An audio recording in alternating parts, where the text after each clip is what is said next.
তুমি 16 কোটি মানুষকে ভাত খাওয়াও, তুমি কি আর কয়েক লক্ষ লোকরে খাওয়া দিতে পারবে না?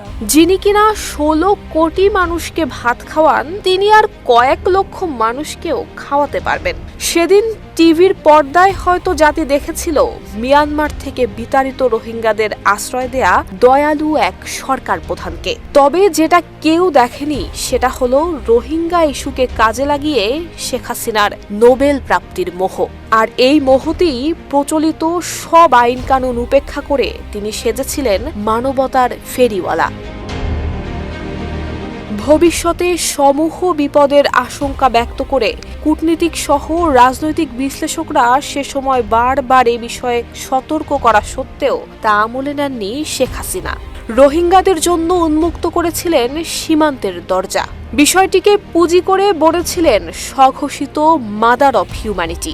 এখানেই শেষ নয়, নির্যাতিত এবং নিপীড়িত রোহিঙ্গা জনগোষ্ঠীর ইস্যুকে কাজে লাগিয়ে পর্দার অন্তরালে শান্তিতে নোবেল পুরস্কার পাওয়ার জন্য রাষ্ট্রের টাকায় দেশ বিদেশে নিয়োগ করেছিলেন লবিস্ট। যদিও শেষ পর্যন্ত তার এই চেষ্টা সফল হয়নি। উল্টো রোহিঙ্গা জনগোষ্ঠীকে আশ্রয় দিয়ে ডেকে এনেছিলেন বাংলাদেশের চিরস্থায়ী সর্বনাশ। কালার এক্সপার্ট, জর্জ স্যাপ এবং মাইল্ড অন হ্যান্ডস টেকনোলজি সমৃদ্ধ অরিক্স ক্রিস্টাল ওয়াশ আপনার লন্ড্রি এক্সপার্ট।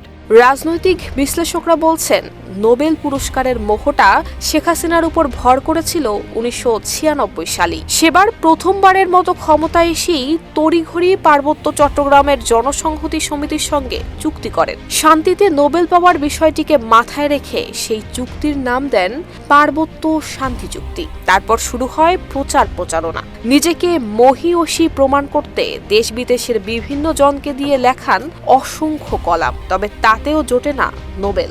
শেখ হাসিনা অপেক্ষায় থাকেন বড় কোনো সুযোগের। এমন সময় অন্ধের যষ্টি হয়ে বাংলাদেশের সীমান্ত দিয়ে প্রবেশ করে লাখ লাখ রোহিঙ্গা। শেখ হাসিনা ভেবেই বসেন, এবার বোধহয় আর নোবেলটা হাতছাড়া হবে না। কিন্তু সেই আশারও গুড়ে বালি। পদক তো দূরে থাক, বরং শেখ হাসিনার এই নোবেল মোহে দিনের পর দিন হুমকিতে পড়তে থাকে বাংলাদেশের সার্বভৌমত্ব। নুসরাত জাহান মেহেক, ঢাকা পোস্ট।